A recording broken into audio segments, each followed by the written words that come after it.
30년을 함께 살았던 남편이 세상을 떠났습니다. 그런데 장례식장 한켠에서 낯선 여자가 다가왔습니다. 자신을 남편의 직원이라며 그 사람이 생전에 종종 제 얘기를 해주었다고 말하더군요. 그리고는 이렇게 말했습니다. 근데 왜 이제야 오셨어요? 모르는 여자의 입에서 제 얘기가 흘러나오던 그날 이후 평온했던 제 삶은 조금씩 흔들리기 시작했습니다. 그 여자는 대체 왜 그런 말을 했을까요? 그리고 저는 이제 어떻게 살아야 할까요? 오디오 채널에 와주셔서 감사합니다. 오늘도 흥미로운 이야기 준비했으니 끝까지 함께 들어주시면 좋겠습니다. 시작 전에 구독과 좋아요 한 번씩 눌러주시면 정말 큰 힘이 됩니다. 그럼 이야기 시작하겠습니다. 새벽 5시. 어두운 부엌에 불을 켜려다 말고 그대로 멈춰 섰습니다. 막 시장에 나가려고 신발을 꺼내던 참이었지요. 그런데 그 순간 평소 조용했던 휴대폰에 문자가 하나 왔습니다. 고 양진복 장례식. 고복병원 2호실. 발인 오전 10시. 이름 앞에 고 자가 붙은 걸 보고 한참이나 멍하니 있었습니다. 심장이 쿵 하고 내려앉더군요. 눈길은 휴대폰에서 떨어지질 않았고 손끝이 조금 떨렸습니다. 그 양반 결국 이렇게 가는구나. 그 사람과는 20대 후반에 만나 아들, 딸 낳고 30년 넘게 살았습니다. 그러다 5년 전 작은 회사를 운영하던 남편의 사업이 바빠지며 점점 스트레스가 심해졌고 결국 서로 말도 섞지 않은 채 각자 떨어져 살기로 했죠. 서류상으론 아직 부부였지만 마음은 남보다 못한 지 한참 오래됐습니다. 욕심 많고 자기중심적이었던 남편. 가정엔 무심하고 회사 일엔 과하게 열을 올리던 사람. 그런 그가 죽어서야 한 통의 문자로 소식을 전하다니. 살면서 그렇게 무심하더니 죽어서야 문자를 보내? 그 말이 머릿속에서 맴돌았지만 결국 저는 묵묵히 검은 옷을 꺼내 입었습니다. 화장은 생략했고 입술만 대충 그렸습니다. 거울 속 제 얼굴은 무덤덤했지만 그 무표정 아래 숨겨진 감정들은 말로 못할 정도였습니다. 그렇게 장례식장으로 향한 발걸음엔 애도라기보단 정리라는 감정이 실려 있었죠. 고복병원 2호실. 조용히 들어서 상 앞에 저를 올리고 사람들 틈을 지나 상주복을 입으러 가던 순간이었습니다. 그런데 갑자기 낯선 여자가 제 앞을 막아서고는 대뜸 말을 걸어왔습니다. 말끔한 정장에 다소 꾸며낸 듯한 태도. 그리고 이상한 눈빛. 처음 뵙겠습니다. 고인과 함께 일하던 사람이에요. 서지숙이라고 합니다. 짧게 고개를 끄덕였지만 왠지 그 여자의 눈빛이 마음에 걸렸습니다. 예의 있는 척 했지만 어딘가 모르게 기분 나쁜 느낌. 바늘 끝이 살갗을 찌르는 듯한 그 불쾌감은 지울 수 없었습니다. 그리고 그녀는 뜬금없는 말을 이어갔습니다. 사장님이 선생님 얘기를 자주 하셨어요. 말끝을 흐렸지만 분명하게 건넨 그 한마디. 순간 심장이 움찔했습니다. 미안했다는 건지 그리웠다는 건지. 그런데 그보다 더한 말이 뒤따랐습니다. 근데 왜 이제야 오셨어요? 그 말에 제 뇌가 멈춘 것 같았습니다. 입술이 떨렸고 속에서 무언가가 올라왔습니다. 뭐요? 지금 뭐라고 하셨어요? 목소리를 내고도 믿기지 않았습니다. 아무리 생각해도 그 여자의 말은 이해할 수 없었습니다.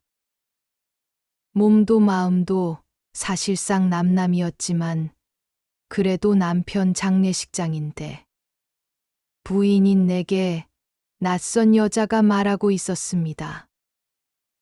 그리고선 한술 더 뜨듯이 이어 말했습니다. 그분은 참 따뜻한 밥을 좋아하셨어요. 늘 그렇게 말씀하시더라고요.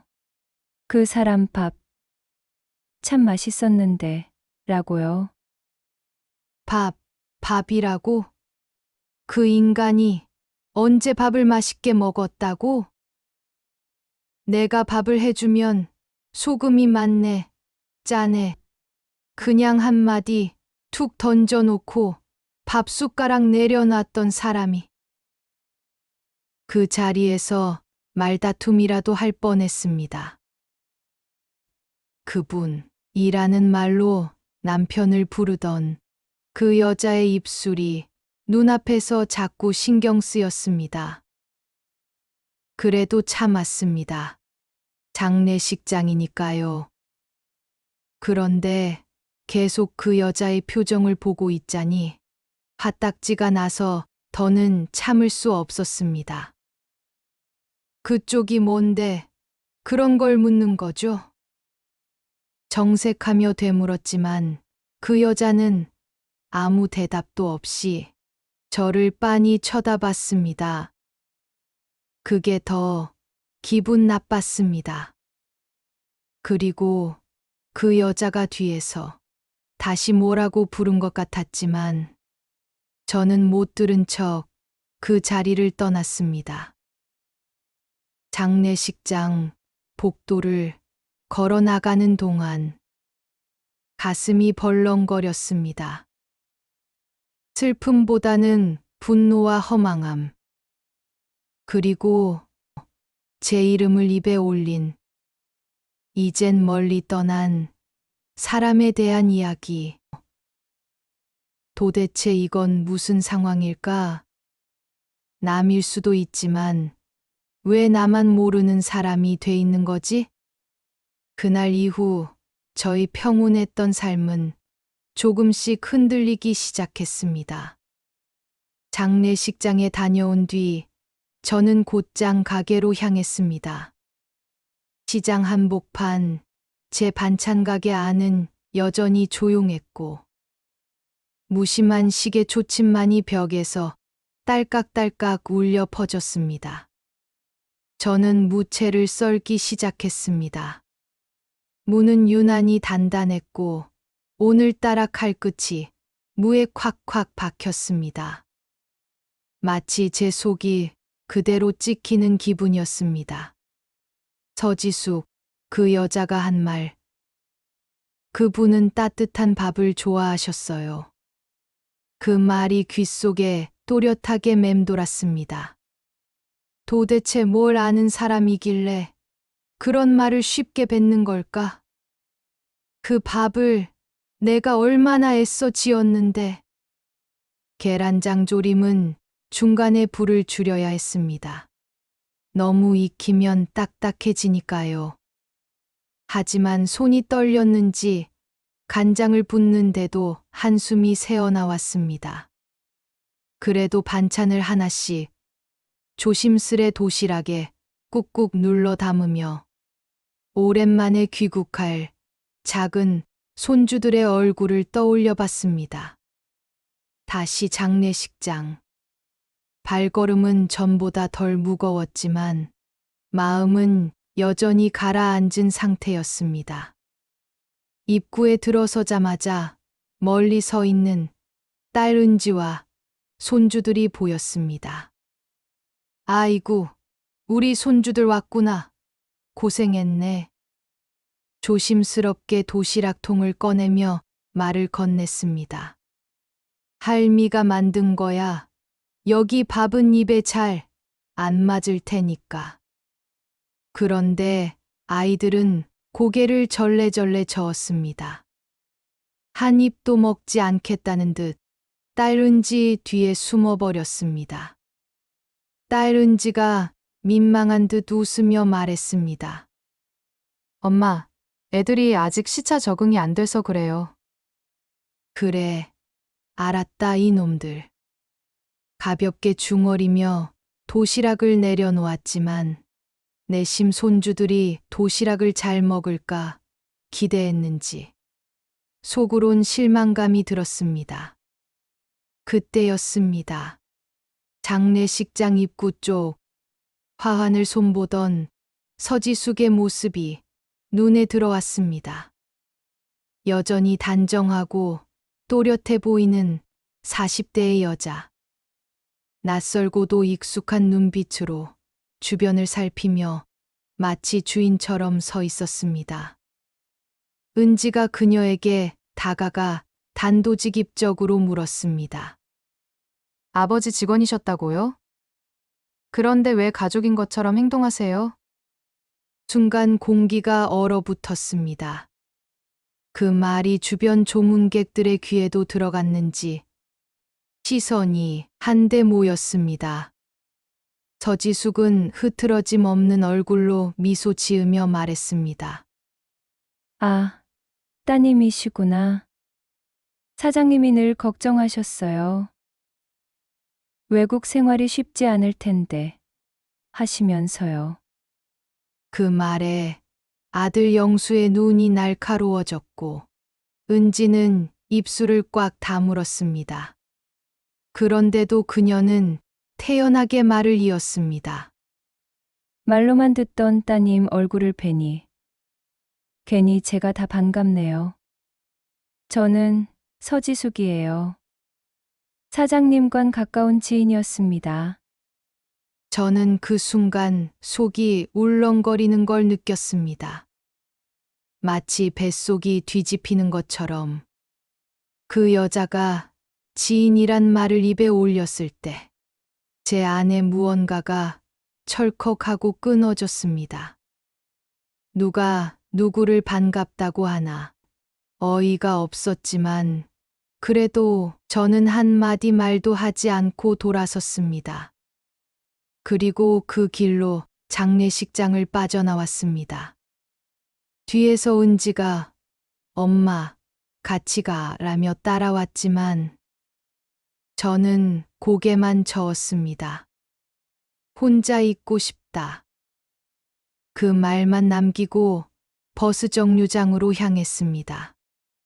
작은 도시락통은 여전히 손에 들려 있었고 아무도 먹지 않은 그 반찬들 안에는 제가 삼켰던 말들과 오래된 기억이 얽혀 있었습니다. 버스에 앉아 창밖으로 빠르게 지나가는 풍경을 바라봤습니다. 그런데 생각과는 달리 문득 제 손등이 떨리고 있더군요. 그 여자는 왜 그런 말을 했을까? 그렇게까지 해서 나한테 뭘 바라는 걸까? 그 순간 버스가 급정거했고 그 충격에 도시락통이 한쪽으로 미끄러졌습니다. 뚜껑이 열리며 안에 들은 된장 향이 퍼졌습니다. 저는 가만히 그 냄새를 맡았습니다. 아이들 어릴 적 가을 소풍 도시락에서도 났던 냄새. 아무도 몰랐던 그 냄새 하나가 제 눈가를 살짝 적셨습니다.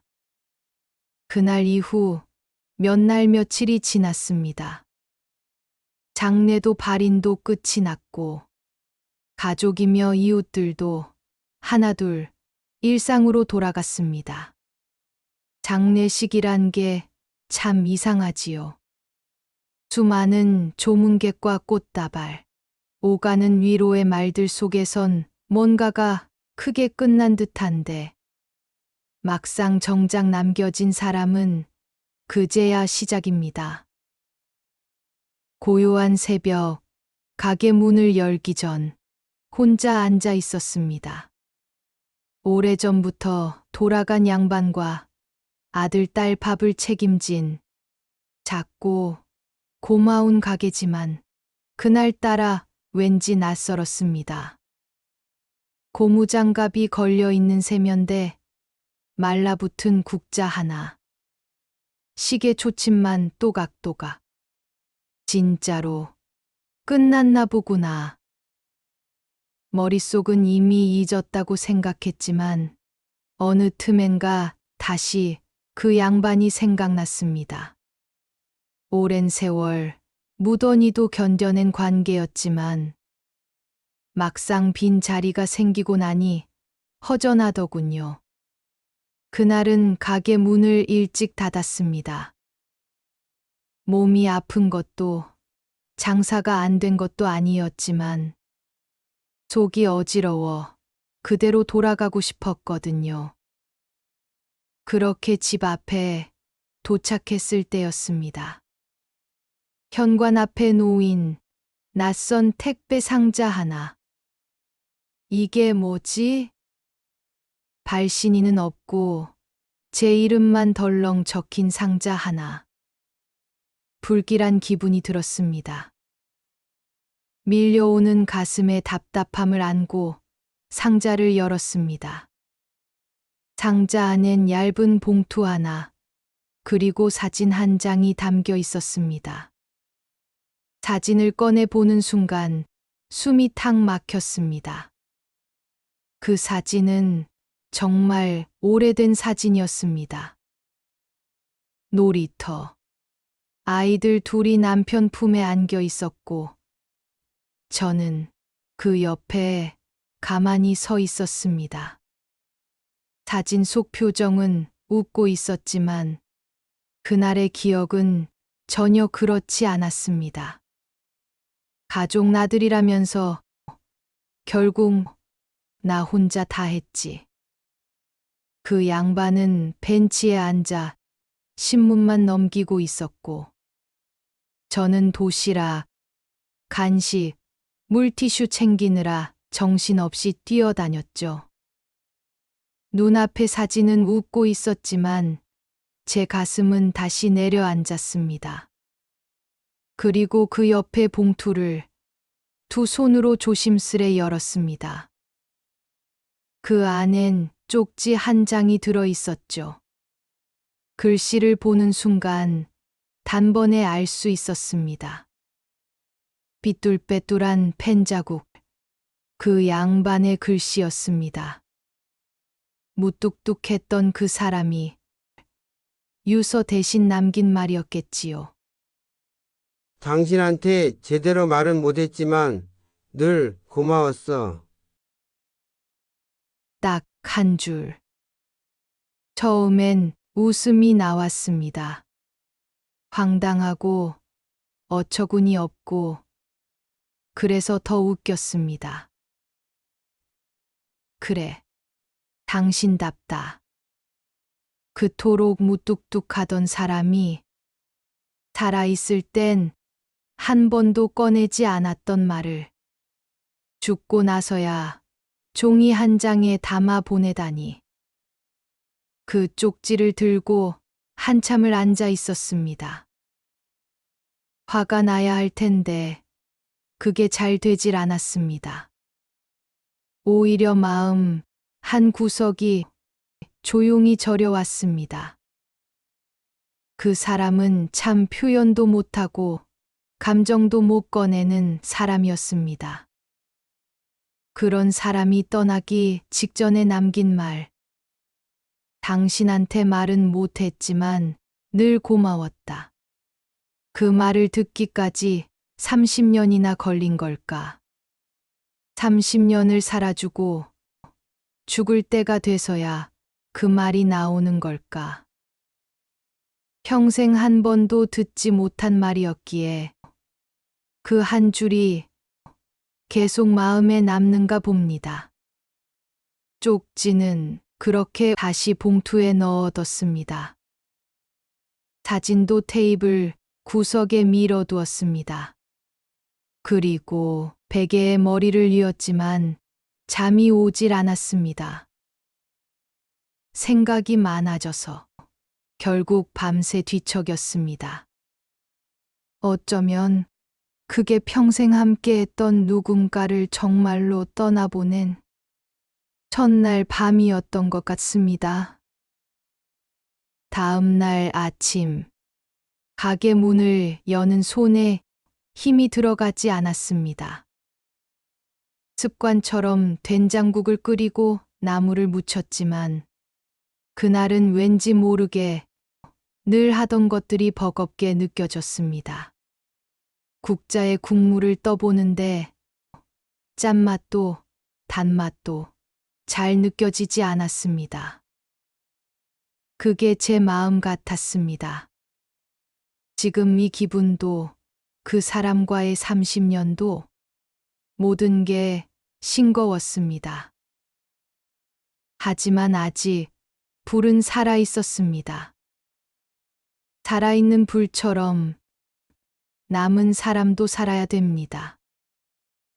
살다 보면 말하지 못한 감정은 시간 속에 눌러지고 남겨진 말은 언젠가 다른 방식으로 돌아오니까요. 그날의 조용한 시작이 바로 제 인생의 두 번째 막이 될 거란 걸 그땐 정말 몰랐습니다. 다음 날 아침 가게 문을 열고 청소를 시작했습니다. 변함없이 된장국을 끓이고 나물을 무치고 반찬을 볶았지만 손끝은 유난히 더뎠습니다. 물을 썰다 멈추고 국물 맛을 보려다 한숨만 내쉬기를 몇 번. 이상하게 그날따라 집중이 되지 않았습니다. 그러다 가게 문이 조용히 열렸습니다. 방울이 소리 없이 흔들렸고 고개를 드니 낯익은 얼굴이 들어왔습니다. 서지수. 그 여자가 다시 나타난 겁니다. 하지만 오늘은 화장도였고 눈빛도 한결 차분해 보였습니다.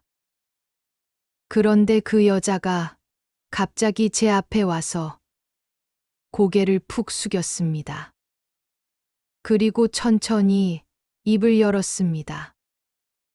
오늘은 꼭 제 입으로 말씀드리고 싶어서 왔어요. 저는 아무 말도 하지 않았습니다. 그저 조용히 그 여자를 바라보고 있었습니다. 갑자기 이 여자가 왜 이러는 건지 도통 알 수가 없었습니다. 그런데 그녀가 조용히 입을 열며 꺼낸 말은 조금 의외였습니다. 눈치채셨겠지만 사장님과 저 그런 사이였습니다. 처음엔 가진 게 많아 보였어요. 회사도 있고 돈도 좀 있고 그런 사람 옆에 있으면 제 인생도 좀 나아질 줄 알았어요. 그녀의 말이 계속 이어졌습니다. 근데 다 허상이더라고요. 회사는 망했고 병까지 생겼고 결국 제가 다 감당하게 됐어요. 그 사람 끝까지 저한테 사랑한단 말 한마디 안 해주던 사람이었어요. 같이 지내는 동안도 저를 진심으로 사랑해준 적은 없었어요. 지금 생각하면 마음은 끝까지 사모님께 있었던 것 같아요. 그 말의 순간 속이 철렁거렸습니다. 기막히고 허탈하고 무슨 말을 해야 할지 몰랐습니다. 자꾸 사모님 얘기를 했어요. 그냥 혼잣말처럼 중얼거리곤 했죠. 그 사람 밥은 참 따뜻했는데 참 미안했지. 그런 식으로요. 저는 여전히 아무 말도 하지 않았습니다. 그녀는 제 눈치를 살피며 한 걸음 더 다가왔습니다. 사모님, 저 진심으로 죄송합니다. 처음부터 잘못된 관계였고, 그 끝도 결국 저 혼자 감당해야 할 몫이었어요. 이제서야 그걸 깨달았어요. 그래서 그동안 사모님께 했던 말, 전에 했던 행동들, 모두 사죄드리고 싶었어요. 저는 한참을 말 없이 그저 묵묵히 바라봤습니다. 그리고 조용히 입을 열었습니다. 그쪽, 자기가 뭘 잘못했는지 진짜 알아요? 서지숙은 조용히 듣고 있었습니다.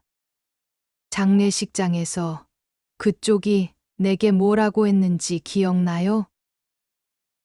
왜 이제야 오셨어요? 그 한마디가 뭔지 알아요? 그건요, 내 30년을 비웃은 말이에요. 내가 밥 해주고, 애 키우고, 늦은 밤 가게 문 닫고 와서 쩔쩔매던 그 시간들을 그냥 밥그릇 하나 값으로 만든 말이었다고요. 서지숙의 입술이 떨렸습니다. 하지만 저는 말을 멈추지 않았습니다. 그 양반한테 받은 게 없다 했죠? 그럼 나는요, 그 양반한테 나는 뭘 받았을까요? 고맙단 한마디, 미안하단 말 한마디도 없던 양반이었어요. 그런데 그걸 왜 그쪽이 대신 말해요? 서지숙은 계속 고개를 푹 숙이고 있었습니다. 하지만 저는 더는 가슴에 묻어둘 수 없었습니다. 그러니까 솔직히 말해요. 그 양반이 죽고 남은 게 없으니 이제야 나한테 사과하고 용서받고 싶었다고. 그리고 그런 말 한마디 하면 본인이 좀 덜 괴로울 것 같았나요? 제 목소리가 조금씩 격앙되어 갔습니다. 하지만 미안해요. 나는 그쪽 죄책감을 덜어주려고 사는 사람이 아니에요. 나는 누군가의 도움 없이도 이미 스스로 일어나 살아낸 사람이에요. 그 말을 듣는 순간 서지숙의 눈매가 살짝 흔들렸습니다. 그리고 이내 두 손을 가지런히 모은 채 고개를 깊이 숙였습니다. 정말 죄송합니다. 이 말조차 사모님께 염치 없을 수도 있다는 거 알고 있어요. 그래도 찾아뵙고 진심으로 사죄드리고 싶었습니다. 그녀는 더는 아무 말도 하지 않았고 조용히 몸을 돌려 문을 열었습니다. 그리고 문턱을 나서며 고개를 한 번 더 깊이 숙였습니다. 그 뒷모습은 초라했고 처음 봤던 그 도도한 모습과는 사뭇 달랐습니다. 저는 한참을 서 있다가 조용히 다시 주방으로 들어갔습니다. 그리고 국을 뜨며 작게 중얼거렸습니다. 잘했어, 말순아. 이번엔 진짜 내 말로 끝낸 거야. 그날 밤 오랜만에 창밖으로 바람이 부는 소리가 들렸습니다. 어딘가 봄이 오는 듯한 기운이 느껴졌습니다. 다음 날, 이번에는 낯선 젊은 여자가 가게 문을 열고 들어왔습니다. 그리고 조심스레 말을 걸었습니다. 선생님, 여기 반찬과 도시락 맛있다고 추천받아서 왔어요. 혹시 저희 홈쇼핑 방송에서 소개해도 괜찮을까요? 홈쇼핑 방송이라니. 그 순간 좋은 무언가의 느낌이 오더군요. 내 인생의 봄은 바로 이 손끝에서부터 다시 시작될 수 있다는 걸. 그날 이후 가게 문을 열며 느껴지는 공기가 조금씩 달라졌습니다. 같은 아침, 같은 된장국 냄새, 같은 나물의 향. 이상하게 숨 쉴 때마다 가슴이 편안해졌습니다. 국을 끓이며 문득 생각했습니다. 이 주방에서 나는 수천 번, 수만 번 그 사람의 밥을 지었지. 언제나 말없이 퍼주고, 눈치 보며 간 맞추고. 그런데 돌아온 건 결국 쪽지 한 장이었다니. 그래도 이상하게 그날 이후엔 그 말이 원망스럽게 느껴지지 않았습니다. 이제는 그냥 지나간 말, 지나간 사람, 지나간 세월. 다 흘려보낼 수 있는 이름표 같았습니다. 그리고 그날 오후, 그 젊은 여성이 다시 찾아왔습니다. 홈쇼핑에서 일한다던 사람. 며칠 전 소문을 듣고 와 반찬을 맛보고는 감탄하던 바로 그 여자였습니다. 선생님, 드디어 방송 편성됐어요. 이번 주 토요일 저녁 7시 고말순 손반찬 도시락으로 나가요. 그녀는 두 눈을 반짝이며 말했습니다.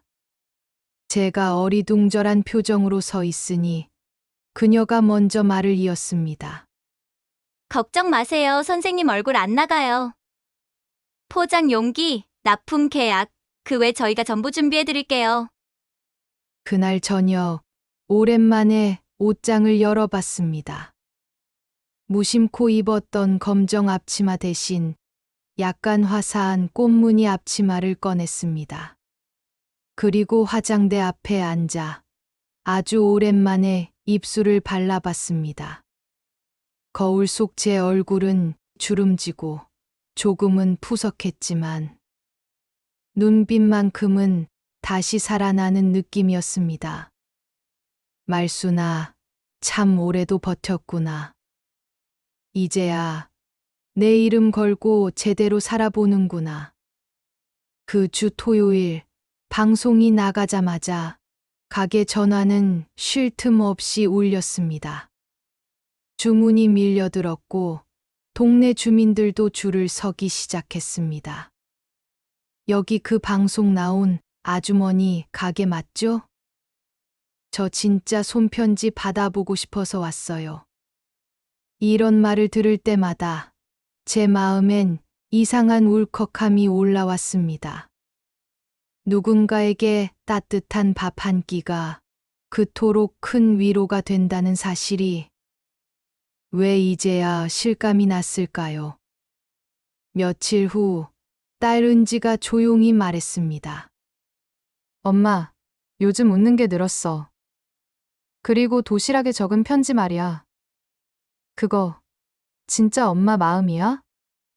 저는 살짝 웃으며 고개를 끄덕였습니다. 응. 그동안 못했던 말들이야. 밥은 원래 그런 거잖니. 말 못한 마음도 같이 담아서 보내는 거. 그날 밤 가게 마감하고 조용히 앉아 오늘 포장한 도시락들을 하나하나 떠올려 봤습니다. 도시락 안에 들어있는 반찬들, 그리고 손글씨로 꾹꾹 눌러 쓴 편지.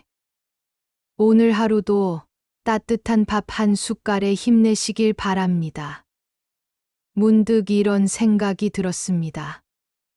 그 사람은 살아생전 말 한마디 안 하고 떠났지만 저는 매일같이 누군가를 위한 말을 하고 있는 사람이 되어 있었다는 거요. 참 인생이란 게 별거 아니구나. 돌이켜보면 저는 평생 남편의 애정과 관심에 기대지 않고 제 손으로, 제 마음으로, 제 밥 냄새로 여기까지 왔습니다. 그리고 언젠가부터 서지숙이란 이름도 희미해져 갔습니다. 그 여자의 얼굴이 또 떠올라 눈을 찌푸리기보단 그저 지나간 사람 중 하나로 흐려지기 시작했지요. 마음에 남은 건 오히려 저 자신이었습니다. 처음으로 내 이름을 걸고 내 방식으로 살아가는 고말순이라는 여자. 그리고 이제 매일 누군가의 밥을 짓는 이 주방 한 켠에서 저는 조용히 이렇게 말해봅니다. 말순아, 고생했다. 정말 잘 버텼다. 이젠 그 누구의 아내도 엄마도 아닌 오롯이 너 하나만으로 살자. 이젠 너를 위해 웃어도 돼. 그렇게 내 인생의 봄이 다시 활짝 피어나고 있었습니다. 오늘 이야기 재미있게 들으셨나요? 댓글로 여러분의 의견이나 경험을 말씀해 주시면 많은 분이 참고하시고 위로도 받으실 수 있을 것 같습니다. 저도 틈틈이 챙겨보며 여러분들의 이야기를 읽고 마음 깊이 응원을 전하겠습니다. 그럼 다음 이야기에서 다시 인사드릴게요. 그리고 구독과 알림 설정 잊지 마세요. 고맙습니다.